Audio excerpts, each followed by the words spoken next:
All right. I think I am. Oh, I guess I need to change the screen over. Boy, oh boy.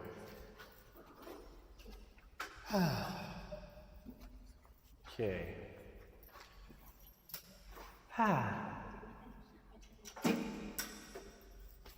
Okay. So, welcome back to Intro to Methods, all that fun stuff. All right, so today, basically, we're going to finish up talking about research ethics. I've just got a couple of slides left, and then we're going to move into talking a little bit about quantitative research, like what it looks like, in particular, like to think through how to do things quantitatively, and specifically things like operationalizing your variables. So, oh, I guess I should say I got started on marking the mini labs. I'm not done yet, obviously, because a lot of you will have not gotten it back. I didn't quite have as much time yesterday as I thought because I got pulled into. Actually, they had scheduled, but I had forgotten. I had the undergraduate teaching committee, the super fun committee where we decide your fates, and what classes will be taught and what classes won't be taught, and how we evaluate professors. Shockingly, from the discussion yesterday's, professors don't want to be evaluated more than they already are. Strangely, maybe they don't want more people to look at their teaching and see if they're any good at it. So the conclusion was we need to find a better way to evaluate professors that doesn't require anyone to do any work. So that, was an interesting point of view. Anyway, I had a chuckle as other people were like, well, we really need better metrics, but we don't want to work for them. It's like, okay, that's how research works, right? Just sit there and hope the data comes to you. All right, so we were talking, any questions though before I jump in for today? Anything burning questions that you have about anything? No? All right. Okay, so finishing up talking about ethics. I think we ended off here last time, or maybe one slide forward, right? Just with the idea that, concern for welfare is super important when we're talking about ethics. Especially privacy and confidentiality are also really, really important. And, you have to make sure, especially if people are vulnerable or sensitive, that ultimately you're keeping their data safe, right? And you're keeping them from, say, embarrassment or reprisals. And it was interesting because, literally this stuff happens around the CCR, which is why the CCR is a cool place to work. We were talking yesterday, or my boss was talking, about how the Journal of Criminology, which is the most prestigious journal in criminology in the world, right? It's the Journal of the American Society of Criminology. That's where all the big research on crim gets published, and they've just put out these new rules. And the rules are that in order to get published in criminology, you have to upload your entire data set, which includes your transcripts, your interview recordings, and your field notes, to a public server that anyone can then access.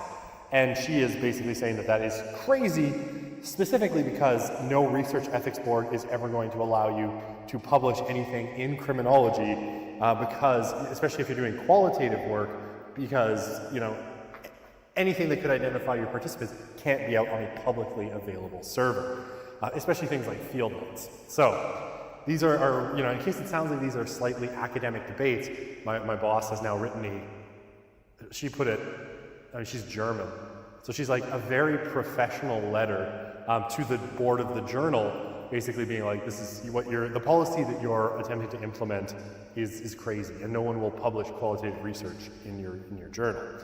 Okay.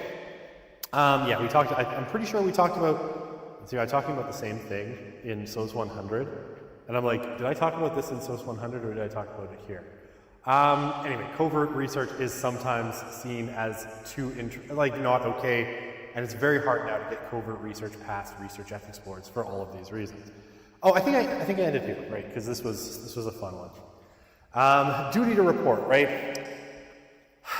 Even though you're sworn to confidentiality, like a lot of and again, this is going to apply more to qualitative research than necessarily it would to quantitative.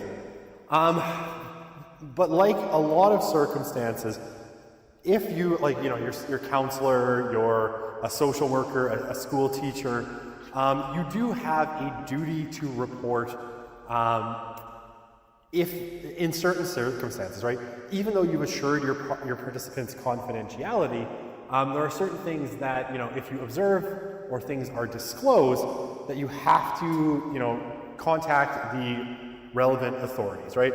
So if someone tells you that they are being abused, right? If you're a minor and they're being physically or sexually abused, right? That you would, regardless of what promises you made to them, you would have a duty to report that to, you know, social or child protective services, social services, depending on where you are, right? If someone admitted to you that they were, you know, abusing someone or that they plan to harm someone, right? You have to report that to the relevant authorities, even if it wrecks your research relationship. You can't just assume that they're joking or anything like that. And then crime. Now this one, the crime one it depends on the crime. And interestingly, I've been assured, like one of my colleagues has assured me that if you ever get into, you know, working on crime and you're doing qualitative work where you talk to people who are engaged in crime, you will at some point be asked to participate in crime as well, right? Which you should never do, right? Like my boss has been asked, you know, the chair of the department has been asked by people that he was interviewing, hey, would you mind just holding on to this for me, right? Some kind of package. So yeah, I have this thing. Would you mind just keeping it in your car? And we're going to do a follow-up interview. And then the next time we meet, you could give it back to me, which I'm assured you should never, ever do if someone requests that you hold on to something for them or take it from this place to that place. Even like, you know, this is not so much duty to report as you know, you might be asked to commit crimes, which you should not do. But yeah, you might be at, like, prison researchers, apparently interviewing people in prison, they will frequently be asked to pass messages to other prisoners, to pass items to them, and all sorts of things like this, again, which you should never do, and you should report to the guards because that's how it goes, as long as if it's not serious, you don't have to. Yeah, so privacy and confidentiality rules are often used to set kind of boundaries on what can be disclosed by researchers and what will be reported to outside agencies. If you're in a circumstance where you think that you might hear about you know, crime or someone being at risk, you can put in like a caveat in your consent letter or just in your preamble when you're interviewing people that if you hear anything, you know, if you've ever been to counseling, right, they always tell you that, you know, if you talk about harming yourself or harming other people, or you disclose that, you know, you're abusing a child, right, that this has to be reported to relevant authorities, you can put that all in to make sure that the boundaries are really clear. And yeah, for any of that, you know, research ethics board review is required. Okay.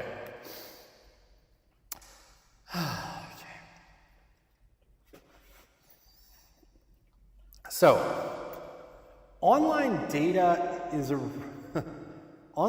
really weird one. And this is an area where most of the textbooks, and like the textbook that you have for this course, will tell you that, you know, online information that involves people should be treated like anything else, right? That because it involves people, because it involves personal disclosures, that basically it should be, you know, if you're gathering materials from online, it should be treated like anything else. Now, I think the kind of material on research ethics around online is probably like 5 to 10 years behind at what the world looks like. Even like the way the textbook has it phrased, I think is like it feels old-fashioned to me at this point. The idea generally is that, well, it's hard online to know whether people have a reasonable expectation of privacy, right? And that's a sort of legal standard that might be used by, say, the government, right? If the government, you know, wants to use evidence against you, if you were in your house, say, they can't like install bugs in your house, and anything you say in your house couldn't be used if they bugged your house because you have a reasonable expectation of privacy and non-incrimination in your own home, right? Sometimes like the phone, right? If you're talking to someone on the phone, it's been hard to use recordings of your phone calls as evidence against you, again, because you had a reasonable expectation of privacy. So the question with online is, do people have a reasonable expectation that what they say online is private, right? That it's not to be shared. And so you kind of have to make a judgment when it comes to using online materials as to what is sort of out in public and what is private, and it can be really difficult, right? Now this was, most of the rules that research ethics boards think about tended to have to do with chat rooms, right? So, you would join like a chat room on IRC or maybe like a discussion board somewhere. Whether those people, whether that's public information or whether they have a reasonable expectation that that is a kind of private or semi-private communication. So probably, social media is a whole different can of worms, right? And this is why I say some of the kind of thinking on it's a little bit behind in this textbook, because when someone's posting on, say, Instagram, if their account is accessible to anyone, is that something that they're essentially doing kind of in a public fora? It's really hard to say. So it's probably best to just seek Research Ethics Board approval if you're going to be using stuff from social media, for example, in research, just to check if the Research Ethics Board thinks that your approach is ultimately valid. Of course, it can be really difficult to get consent from people online, so that's really, really difficult. So I think what they're trying to get away, or what they're trying to avoid, is people just lurking on social media and scooping up reams of data about people, just sitting there as an observer in a chat room or on a forum, and kind of soaking up what people are saying, especially vulnerable people. So, it can be a kind of tough question to answer what's allowed and what's not allowed. I tend to think that anything posted on social media is kind of public, right? Especially something like Twitter or Instagram, and you don't have to ask permission, you don't have to get consent. People have sort of put it out there for all the world to see, and so, pity on them. But again, it might be worth, if you do a kind of project like that in the future where you're gathering a lot of social media data, you might want to run it by ethics. Okay, so justice is, and that's the last principle, right? So, concern for welfare, and then justice is the last one. So the harm of any research shouldn't outweigh the benefits, right? You need to make sure that you're not so focused on what you get out of it, that at the end of the day, you get blinders on and you stop focusing on what your what's in your participants' best interest. So yeah, don't cause, avoid research that's likely to cause harm or be disturbing. If you're going to talk about disturbing themes or questions, right, you would have to include that in your consent letter. People, their lives shouldn't get worse. You shouldn't re-traumatize them. You shouldn't do bad things to them. They shouldn't regret having taken part in your research. If the harms and risks are greater than the risks of everyday life, then informed consent is a minimum, right? So if what you're researching is more likely to cause them harm than just them being out in the world, you need to make sure that they know about it. Okay, that's it for ethics. Any questions?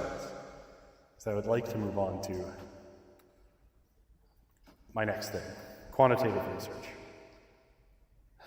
Okay, where did I put it? My brain is a little fried today. Okay. So, our next topic, quantitative research. Okay, so obviously this is, particularly relevant because your first major lab is all going to have to do with quant research, right? So the things we'll be talking about here, in a lot of ways, are things that, like Joe's going to work with you, especially on operationalization on Tuesday of next week, thinking about your variables and how to, from a research question, figure out what you're going to actually ask, how you're going to actually research that thing. So all of this super relevant to the development of that first part of the major lab, right? Okay. So, we already kind of talked about this. I don't want to kind of belabor the point. Quantitative research, right? It's principally kind of objectivist in its view, and it's, you know, it comes from a positivist sort of epistemology. It's mostly about the collection of numerical data, right? In quantitative research, you're trying to put things into quantities that you can then do statistical analysis on, right?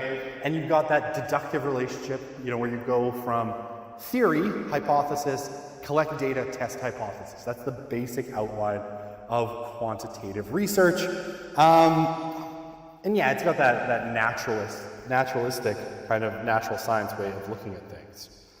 Okay, so, I mean, the steps, right, kind of looks like this. It's not always this straightforward, but more or less, right? You start with a theory, develop a hypothesis, you know, a research question in there too. Devise your measurement of concepts, right, so you operationalize.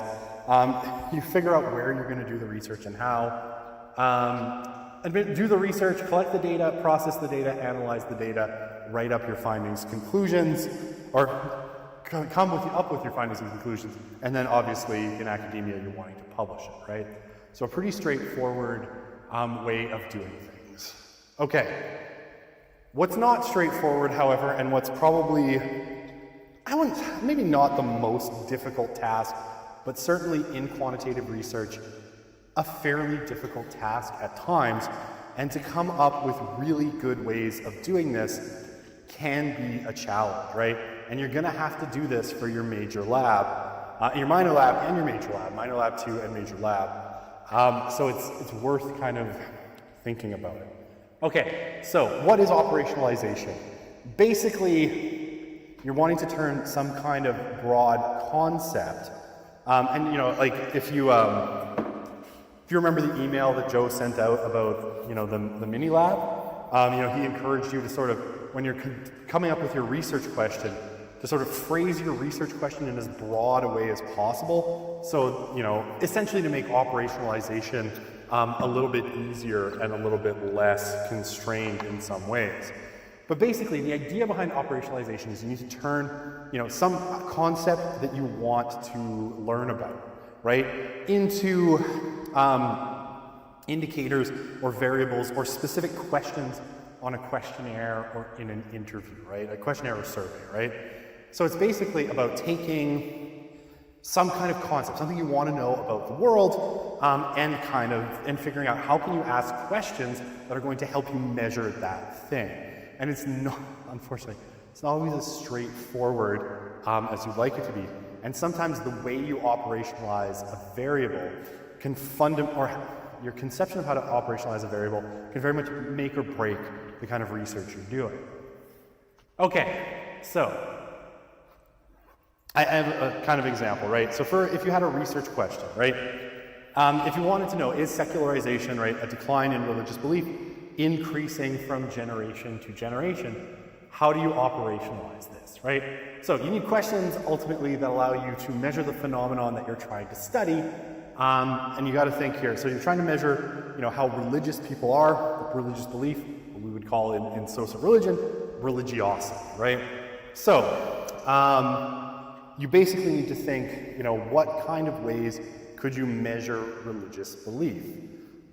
And so, you know, typically, sociology of religion has a really, really long and storied track record of doing this in a particular way, which is why I kind of chose this as an example, right? So what behaviors do people undertake or not undertake that speaks to either their religiosity or lack of religiosity? Now, when it comes to, so if you want to know how religious people are, right, we've generally kind of, we kind of categorize things typically in three ways in sociology of religion. There's what we call the 3 B's. You know, it's belief, belonging, and behavior, right? So you can think of religiosity along those lines. And so basically, right, you would ask questions about their either religious or non-religious beliefs, the religious or non-religious behavior, and whether they belong to a religious congregation, right? The belonging part, right?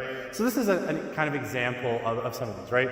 The most obvious question would be, how religious do you consider yourself, or do you consider yourself to be the member of a religious group? And if so, which one, right? This would be kind of belonging questions, right? How religious are you? You know, very kind of straightforward. And asking a subjective kind of reading on how religious they are. But then the better question, do you consider yourself the member of a religious group? And if so, which one, right? And each of these, right, are given a numerical value. You put them in when you have your, you put them into the statistical software, give them each a value, and then you measure how many of your respondents answer each of these. But yeah, self-identification might not always be, like sometimes you might not always want to rely on things like self-identification, right? Because sometimes people will, if you're interested in a fairly general concept, ultimately you might want to ask more objective questions, right?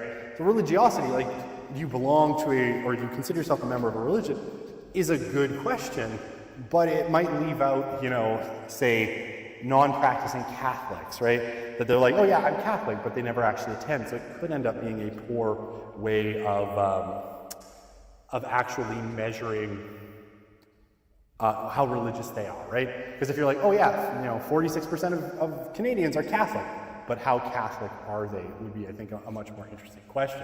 So, right, in this case, you'd want to ask questions about things like religious service attendance, like how often do they go to religious services? Prayer or communing with the supernatural, interacting with sacred texts, the Bible or the Quran or whatever it has to be, right? How often do they read these texts? These would all be behavior things that are a little bit more objective than just subjective kind of ways of understanding.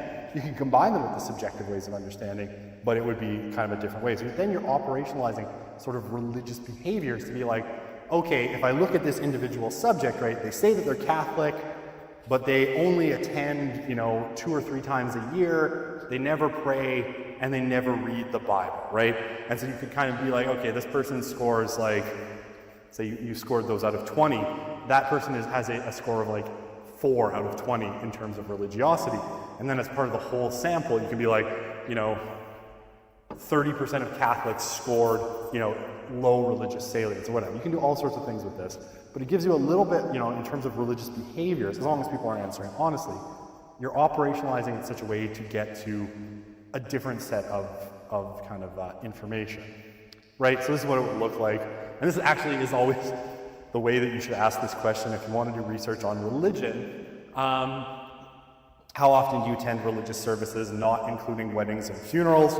Because you want to see people's regular behavior, not how people act in terms of special events. So, and then you would have daily, actually, I would put this slightly different. I would probably put weekly plus, weekly, or several times a week, weekly, several times a month, monthly, a few times a year, or never, right?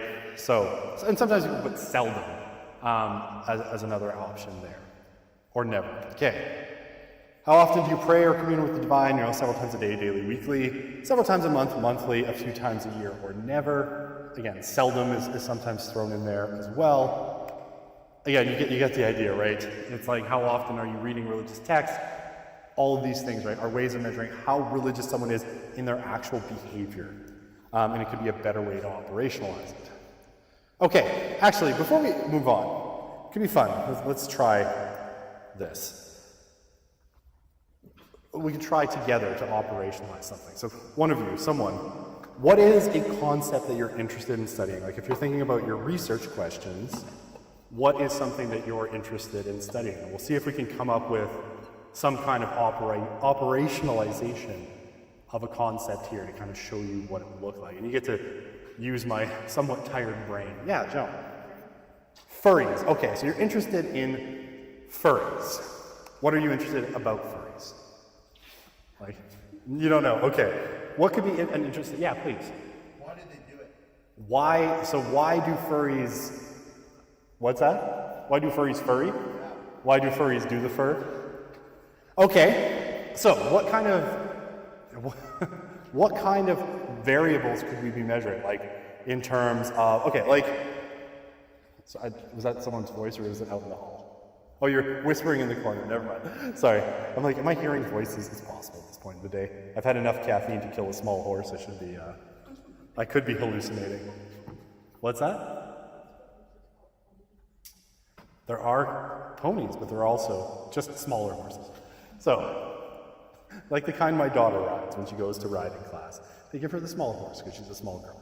Okay, but in terms of furries, right? Okay, how could we think about, what can we measure in terms of furries, right? What sorts of things could we, like in terms of why do they do it? Yeah, what could we? How often they dress up as a furry. Okay. How often do they participate in furry activities? So like conventions. Okay. Going out to the park and walking on your all fours. Okay. Is that a thing furries do? I don't even know. I don't know what furries do either. Should probably find out before we use them as an example. Yeah, please. There's like, I don't know, also, like there's the typical furries you think of that go to like furry conventions, but then there's also like that weird man in Japan who made that like hyper-realistic dog suit so you could go to the dog park and pretend to be a dog. Yes, it was scary. It was terrifying. He really looked like it. You're a people dog. You're like the cats from the movie Cats, but more real. Yeah, so like, I don't know if it comes down to like self-identification or if there's like a line drawn somewhere in there splitting up the demographic. Okay, what we definitely like identity, right? So what makes someone identify as a furry, and then like furry behavior. You want to measure, how committed they are to furrydom, right? You could ask questions about behaviors, right? Okay, so that's kind of two general concepts: identity. What kind of question? So obviously, what kind of questions could you ask about furry identity, right? How would you measure something kind of meaningful when it comes to being a furry? What do you think? Like, what is it?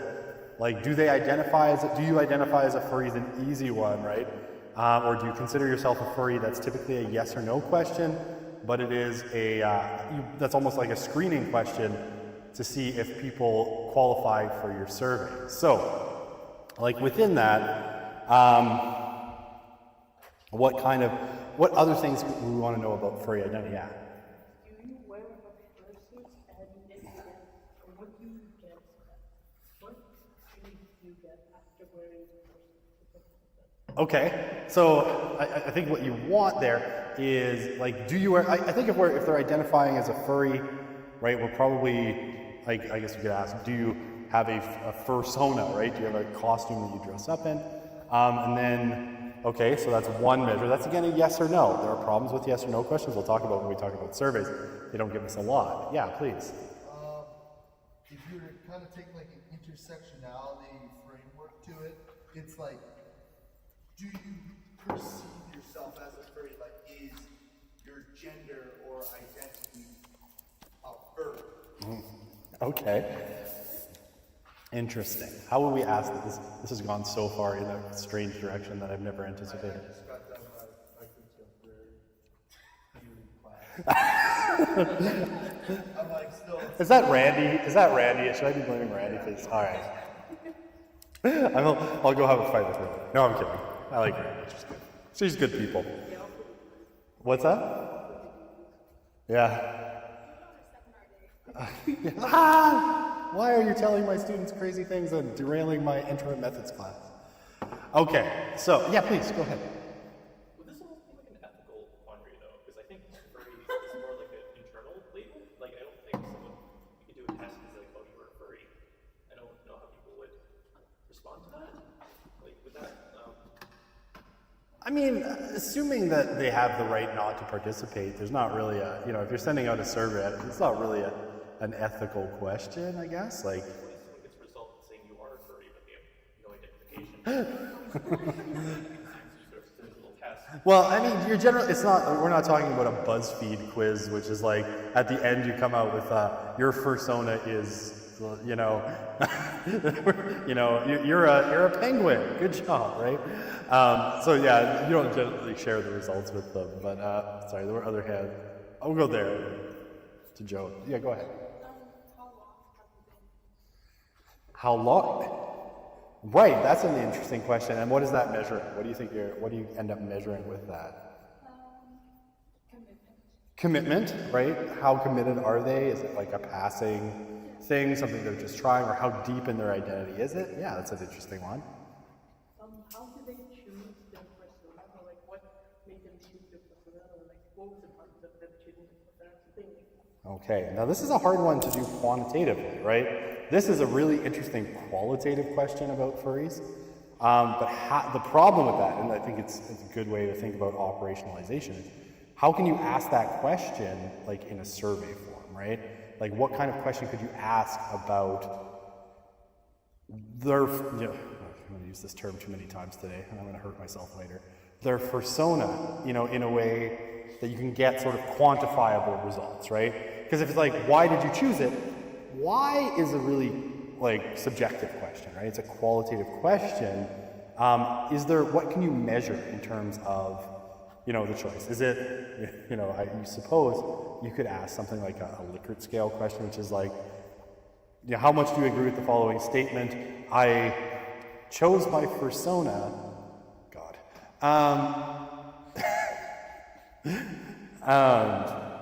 Bože moi. I chose my persona because I identify deeply with this type of animal, like strongly agree to strongly disagree, right? Or, the intersectionality question is actually an interesting one because I'm like, what other identities does it intersect with? You could ask some really interesting questions. How could you operationalize that, do you think? Like, what do you think? Do you have a thought? I don't know, because I agree with you that it's a quantitative question, it's not qualitative. I feel like qualitative is more in that intersectionality like direction, I suppose. So Okay. Yeah, please. So, like, correct me if I'm wrong because I'm not like deep into furry culture. None of us are, and yet we've chosen them as our example for no reason. My understanding is like not everybody who is a furry like owns a fursuit and goes to conventions, right? Like when I was young on the internet, there were a lot of people who were very like furry, and like the extent of that was like they would pretend to be a fox on the internet and like never invest thousands of dollars In a costume, right? Okay. There's sort of maybe different levels of it from like I'm a kid and I'm pretending I'm a dog in the chat room to like I'm a man who just spent $40,000 on a hyper-realistic collie costume so I could go to the dog park. Okay. And so I feel like there's lots of little like Gradients. like so you could ask sort of like quantitative, like where are you on this scale? Yeah. Right? Let's follow that down a little bit. What kind of I don't know, it's your head, but what kind of questions do you think you could ask about that? I mean like And I think you've got a good like the concept would be like how like depth of the kind of furry experience for them, right? yeah, like, so you could go from there to maybe like, do you have a persona you identify with? Maybe do you identify with it all the time? Do you have a, like... Or how often, right? Like, Sure, because a lot of them, like, they're normal people in real life, they have jobs, they go to their office, they probably don't have their boss calling them by their persona name or whatever. mittens. But yeah, like, they do have like life boundaries. Right. It's not like fully like this guy, he's a furry, and that means all of the time he's acting like a feral raccoon. I can't get him the dumpster, right? They're people, right? They're still like human beings who just like. There's right, yeah.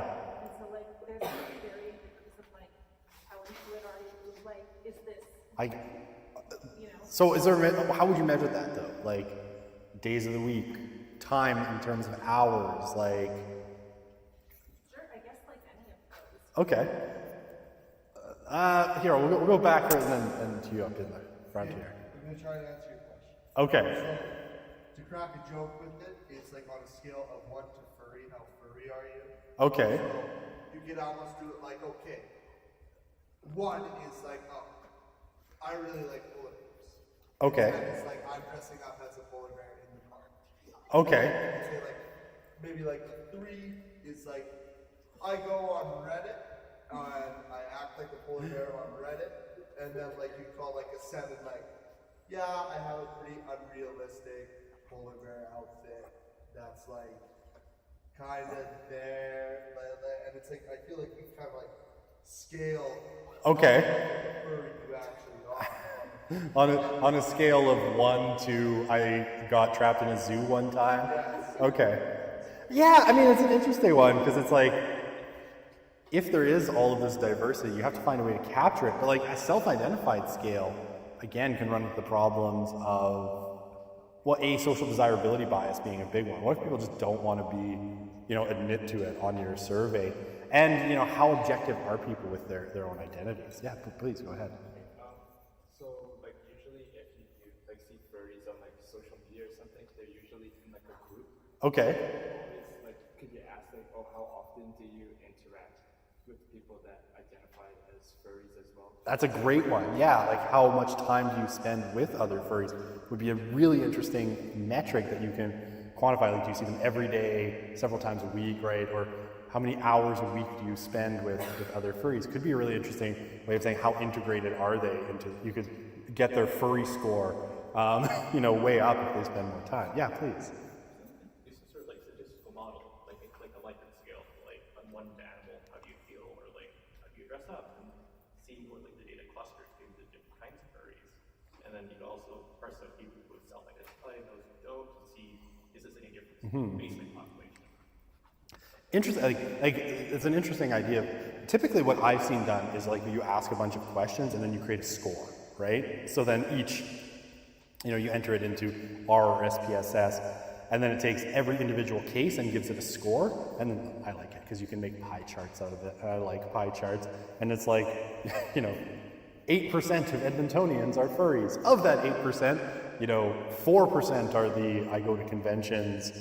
20% are Reddit only, and you know what I mean?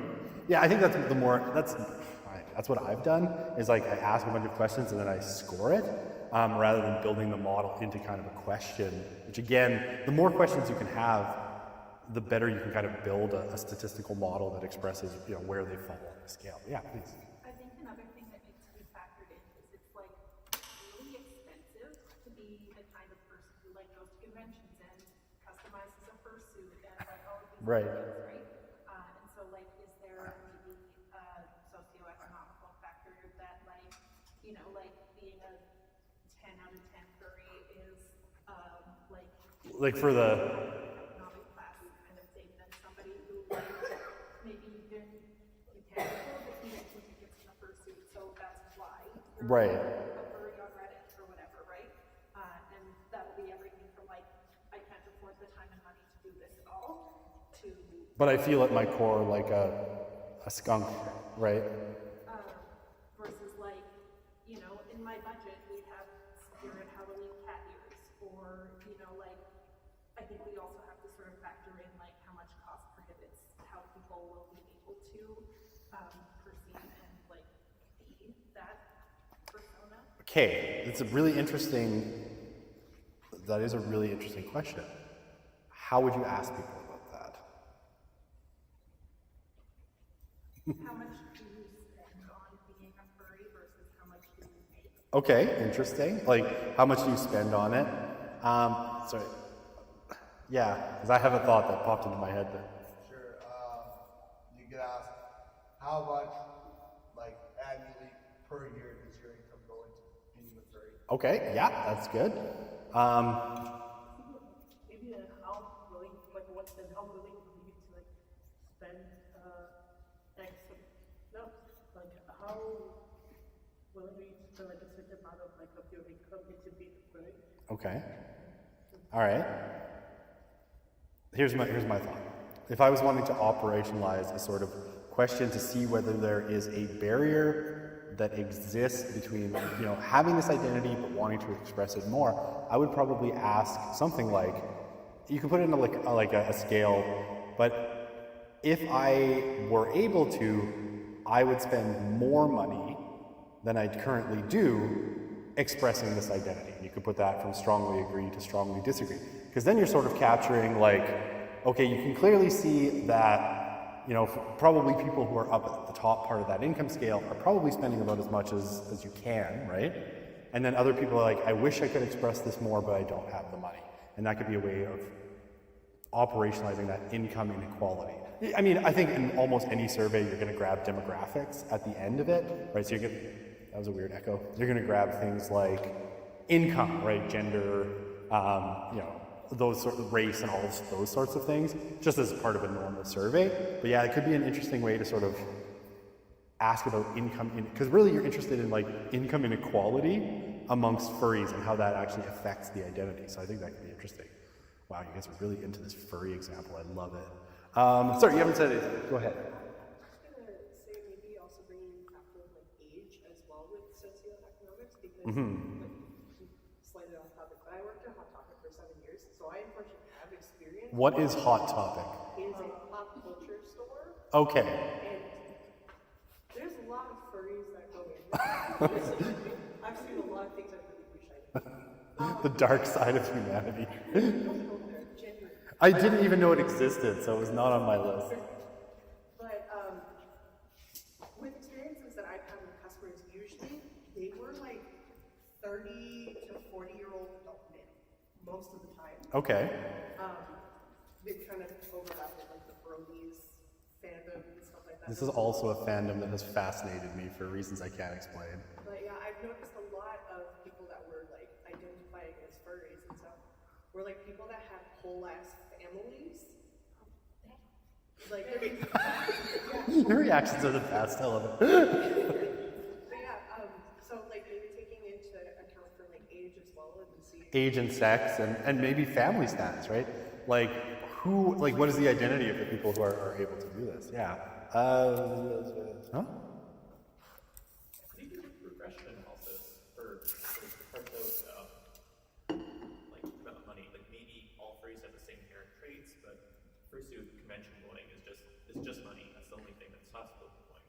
Like, Oh yeah, no, that's easy. You can even do like a probably just I can't remember what it's called now because my brain is going. Where you just compare two columns. What is it? It's on the tip of my tongue. Yeah. I can't even remember.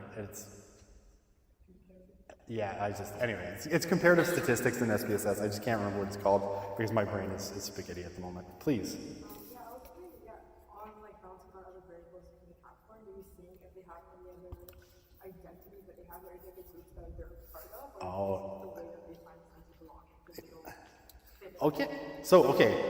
How would you ask that? Well, I feel like if you just ask like, what other parts you're part of, that's too general, so I'd probably break it up and like say like, oh, are you like religious? Like, do you form like part of a religious group? How about like any other part? Like LGBTQ. Yeah.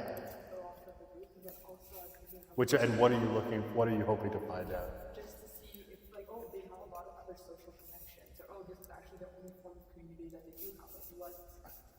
Okay, so how integrated are they into other communities? Interesting. Okay. One of the questions could be like, are you part of the racial or a sexual minority? Okay. And then which one? Select all that apply. Yeah, for the income question, I thought about this. It could be like, one of the questions could be, if, do you feel like the amount of like, something along like, do you feel like the amount of furry items that you have or you spent on being a furry is enough to reflect your feelings on being or something like that? Okay, so satisfaction with expression could definitely be something you could think about. And maybe we'll wrap up with the furry example. As much fun as this has been, and I am having a very good time. I love this example. I love that it's taken over this class completely. This will never end being fun to me. Yeah, go ahead. I think another good example question could be, where do the phrase like, So that we may hunt you down. Okay. Okay. do they live in cabins, or are they country folk, or how far is it going to be a turn? Okay.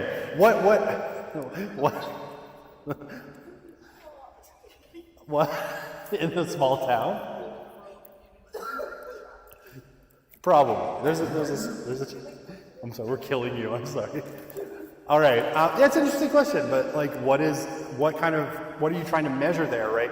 You're essentially trying to measure, like, is this an urban phenomenon or a rural phenomenon? Like, what is the kind of yeah, location that they come from. Is it something that we find more in cities? Almost guaranteed. Very non-conformist people tend to live in cities, just as a general rule. Okay, this has been fun. A lot of fun. Okay, but okay, like I think hopefully what you can see with just this little attempt to operationalize why is those things. It's kind of tough, right? You have to have a pretty clear idea of what you want to know about them, and then you have to turn, a kind of general concept, like what do I want to know about furries, into something that you can actually put a number to, right? And that's what operationalization is all about. How can you make it into a number, right? How can you take, economic inequality amongst furries, which I really like, that was a really interesting example, and measure it in some way that's relatively objective, right? What's their income? What percentage of their income do they spend on this? If they could, would they spend more, or are they happy with their amount of spending? These are all kind of ways that you could operationalize that concept, and so we can see that, right? Okay, so I have a rock in my shoe, and it's really bothering me, so I'm actually just gonna take a moment to take my shoe off and fix that. Don't know how it got in there, it's very annoying. Okay, so I'm better now. Concepts, right? So concepts, when we think about concepts, right? Mental representations of things, right? It can be a lot of things, in terms of like, I talked about religiosity a little while ago, right? But you could have something like emotional labor, right? So if you wanted to talk about nurses, right? You wanted to study nurses and you're wanting to understand the concept of emotional labor, you then have to kind of turn that into a variable, right? Something that you can measure, right? How much time do they spend comforting patients or something like that, right? Secularization I talked about. Hyperactivity, if you're talking about, kids and ADHD, measuring hyperactivity is something you'd have to turn into a concept. What does that look like? Academic achievement. Oh my God, I hate this one. I hate academic achievement. It is the one that drives me crazy when people put it into your major lab projects. And I will tell you why. Because the one that people always want to do is GPA. And GPA is a terrible measure of academic achievement because it tells you nothing except the GPA. As an operationalization of academic achievement, GPA is this single metric. It's like, what was your GPA? I get one number out of that. And I get absolutely no other data, like how were they doing it? This is where I always counsel people, it's like, if you want to talk about academic, they're like, so I've had so many projects that are like, I'm gonna rant. I don't know why. The effect of, working outside of school on academic achievement, and all you get is a measure of GPA. You don't actually see all the ways that, say, working more one week might affect, performance on an exam that week. All you get is the GPA at the end of the term. So I always question people, and if you do this, I will question you about it. It's like, I'm operationalizing academic achievement as GPA. I'll be like, is that a good measure of academic achievement? And I've had disagreements with people about this. Because me and Phil talked about, what's that? No, these are other sociologists. It's like, well, what other measure do we have? I'm like, well, what other measure do we have is not a good reason to use this terrible measure. But is it a good measure of ongoing academic achievement? I tend to think that it's kind of not. But it's something you kind of have to think about if you're operationalizing a variable, right? Would academic achievement, is GPA all there is to academic achievement, right? Teacher expectations, right? So, that experiment we looked at when we were talking about experimental design, right? How does teacher expectation affect, outcomes for students? That was the whole thing with that Sperger study, right? How do you talk about teacher expectations? Yeah, please, go ahead. So, for example, if you had a longer time frame, wouldn't that be able to show more of a progression? For example, if it was a GPA over your undergrad study, so 4 years, wouldn't that be able to show more of a progress than if it was just one semester? One semester. Yeah, I think potentially. You then have to track, work hours. I tend to think, because this is my thinking on this particular question, on the one that I just made up. Something like work hours or study sessions, a lot of people have asked, attending study sessions, how does it affect GPA? Or attendance at student clubs or whatever. Because those things are like weekly, and GPA is like per semester measure. I'm always like, well, why don't you ask people to like keep a log over time of their work hours and also how they're doing on tests and assignments, right? And then you would get a lot. You could include GPA as a kind of metric in there, but it wouldn't be the only one you have. But yeah, I think like if you did it longitudinally where you followed people for a period of time, like 4 years or 2 years, that would be better than one semester where, yeah, I think it's a single, all you get is, oh yeah, they worked this many hours, they got this GPA. It doesn't tell you anything about what happened in that period, just they came out with this outcome, which is why I hate GPA, because it's a dumb metric. I know your whole lives are judged on your GPA and you're all super nervous about it, and some of you will come and fight me for every single grade I take away, and that's okay, because I understand. I still think it's a crappy metric, if we're doing social research. Okay, yeah, crime, research ethics, gatekeepers, drugs, these are all concepts and things that we should be able to measure. Yeah, concepts can be either your independent or dependent variable, right? Typically, the independent is just think of it as more the presumed cause in the cause and effect relationships. Because when you're doing, say, like survey research, you're not really manipulating a variable, right? You're measuring it, you're looking at how, the state of independent variable then affects the dependent variable, because you're talking a sort of cause and effect relationship. And yeah, the dependent is the outcome, right? If a person is 65, are they more or less religious? If they're 30, are they more or less likely to be a furry, right? Are males more likely to be furries than females? Apparently they are. As taken from our experience at that store that I have now forgotten, what is it, Action Comics? I now forget. Hot Topic. I shouldn't even remember. I don't want to know. I should know in case my kids are ever like, can we go to Hot Topic? And I can be like, no. It's not a Spencer's? Spencer's has inappropriate stuff. I'm okay. What is a Spencer's? It's a store. Okay. All right. With inappropriate things. Helpful tips all over. Like, great. Now I know 2 places not to go: Hot Topic and Spencer's. And if my children are like, let's go there, I'll be like, I've been warned about this. The answer is no. Okay.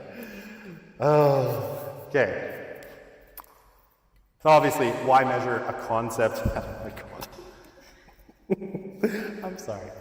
This obviously got off to a very silly place, but I feel like we made a lot of progress in our silliness. But now I have the giggles, and I'm having trouble. Yeah, no, we can't. It's too much time. If it was 5 minutes, I'd say yes.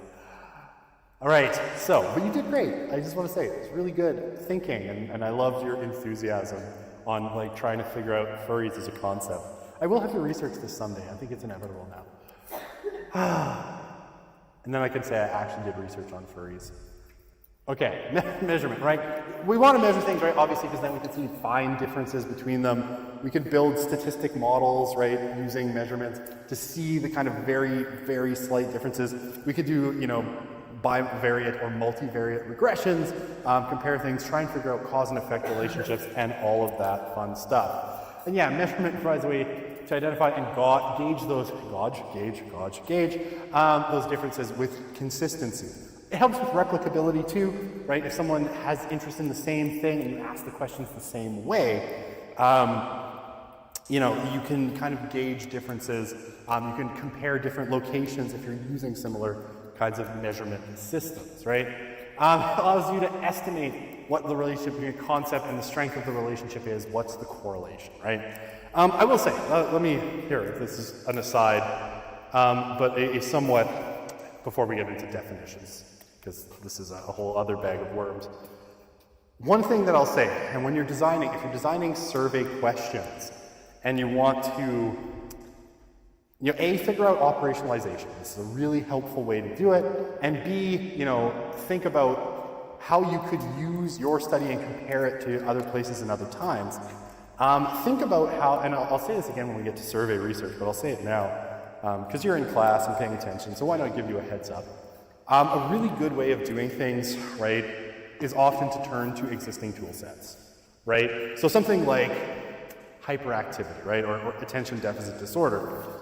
There's things like the SNAP-4, right, which is a psychological scale that you can use to assess it. It gives you a score. You can easily put that into one of your tools, right? If you wanted to know, say, how many people who are furries also have attention deficit disorder, right, or ADHD. You could, ask a bunch of questions about furries and use something like the SNAP-4 and kind of pull out the score from the SNAP-4 and then say, okay, of the people who identified as furries along this various scale, X number of them had ADHD, right?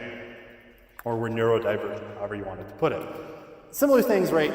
And it's just sometimes using these consistent measures allows you to really easily compare across jurisdictions, across time and place, right, in really interesting ways. I think my favorite one is something like the UCLA loneliness scale. That's a really sad thing to be favorite, but it is. I really love the UCLA loneliness scale. It's a really objective measure of loneliness. So, I mean, just when we get to surveys, if you have a concept that you're trying to operationalize, one of the really good ways to do it, and one thing that I always recommend to students is, if you have a concept like loneliness that you want to operationalize, go look and see how other people have operationalized it, and maybe borrow that tool set, especially if it's really well established, right? And if you're kind of struggling, come talk to me, because I am pretty good at finding these existing scales and figuring out which ones to use.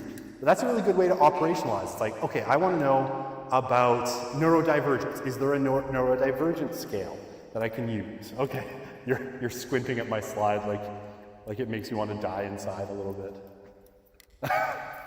Okay, sorry. Let's talk definitions because it's 3 o'clock. And the building is making strange sounds again. So, as long as a pipe doesn't burst, we'll be okay. Okay, so when we're talking for concepts, and something you're going to have to do as part of the mini labs and the major lab on the quantitative side is basically define your concepts, right? And there's typically 2 major ways to define your concepts. So the first one is the easy one, right? And this is the nominal definition. Nominal definition, just think of it, dictionary definition, right? You're nothing fancy. You can go look this up. If you have a concept, right, you want to talk about loneliness, look at dictionary.com or Merriam-Webster's, or if you have an old school dictionary, go pull it up and look at the definition of loneliness, right? Or, political party. Identification refers to the party to which people most closely associate themselves, right? Very simple, straightforward, like dictionary definition. For each of your concepts, when you're putting together your major lab, you're going to have to give us, a nominal definition, but the nominal one's really, really easy. Okay, so operational definition is actually, I think, where people tend to get much more hung up, right? It's the one that people have a good deal more trouble with, because what an operational definition is essentially, you need to tell, like when you're writing, say, a research proposal, your operational definition would be to tell, whoever's reading it, whoever your audience is for it, how are you, whether it's your PhD committee or your master's committee, the research ethics board, the SHRC, when you're presenting you're sending your proposal to SHRC, how are you actually going to measure, the concept that you are talking about, right? So people tend to overcomplicate this a little bit and get a little bit futzed up with it, but it's actually really simple, and it doesn't have to mess you up at all, right? So if you're talking operational definition, right? So, like here, political party identification can be measured by asking, do you normally think of yourself as a supporter of Conservatives, Democrats, Greens, or Bloc Québécois? You could ask that. There's probably more elegant ways to do it. One of them, for that particular question, I would probably also ask things like who they voted for in the last election, right, if they remember, just to see how consistent their identification is with how they vote. But basically, okay, so really simply, right, if you were giving an operational definition of, say, I use loneliness as an example, you could say, right, so this is one where you're going to tell, like this political party one, you're saying very specifically what question you're going to ask. You can be a little vaguer than this. in the sense that, or less like, this is the question I will ask. You could say, like, if, let's say we're talking about loneliness, and you want to know how hours of social media use a week corresponds to loneliness in teenagers, right? That is your research question. You could say that to measure loneliness, right, I am going to be using the 10 questions from the UCLA loneliness scale, right? That's how I'm going to measure loneliness. And for, time spent on social media, always a tricky one actually, trickier than you think. Most people will go like, I will ask participants to check their, statistics on their phone and total up, the time spent in each social media app or something like that, right? And I'll have them answer giving a numerical value, right? So there, you probably, anyway, that's a survey. I'm getting ahead of myself. Operational definition, right? If you're, say you wanted to ask, your concept is religiosity, right?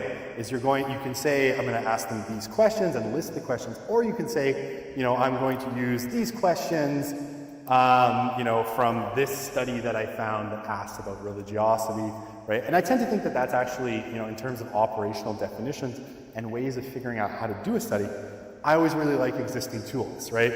A, because I'm lazy. No, it's just that, I'm a little bit lazy, and I think one of the things that existing tools tends to avoid is you making simple mistakes, right? And I've seen so many of them over the 6 times I've taught this course. Well, people are like, I'm going to measure loneliness by asking on a scale of 1 to 5, how lonely are you? Which is not a very good way of measuring loneliness, right? And that's just, I make fun of students a little bit, but that's just inexperience, right? As opposed to this really refined, there was some, my favorite one. Can I tell you? It's sad, but it was, someone wanted to measure depression. And there's like a million depression scales out there. And the question they came up with was, how often do you shower? As a measure of, because I think they were thinking like self-care tends to decline in people that have depression. So it was like, yeah, how often do you shower? And it was like, that's an interesting question, but not exactly, related necessarily to depression necessarily, right? Maybe some people just like being stinky. I don't know. But it's like you avoid those kind of pitfalls by using existing tools, and then you can operationalize it super easy by being like, I'm going to use the, American Psychological Association's, PAQ-9 test for depression, right? All sorts of fun things like that.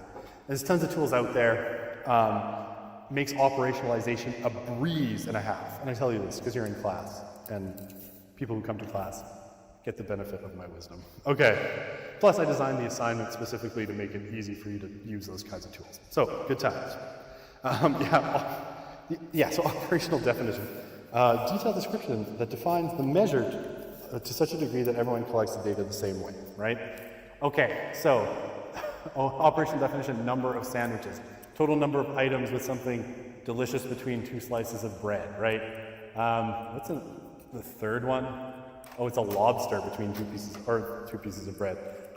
I think lobster is delicious, so it's all good. Okay.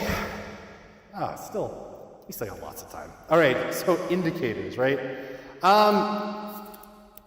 So basically, indicators indicate there might be a link and indicate how strong that link might be. Usually one indicator for each concept is adequate, right? So basically, if you're asking, one indicator usually per concept can work, right? You don't necessarily have to have only one, right? Using more than one indicator for a concept, something like loneliness, right?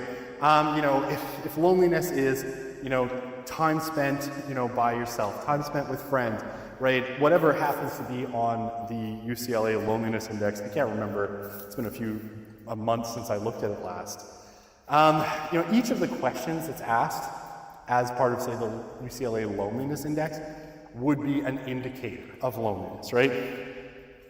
So usually you could get away in some cases with one indicator. The more indicators you have, the richer your data set is going to be, right? And this is why, right, when we talk about GPA, right, and the reason I don't like GPA as an indicator of academic achievement is because GPA is a single indicator, right?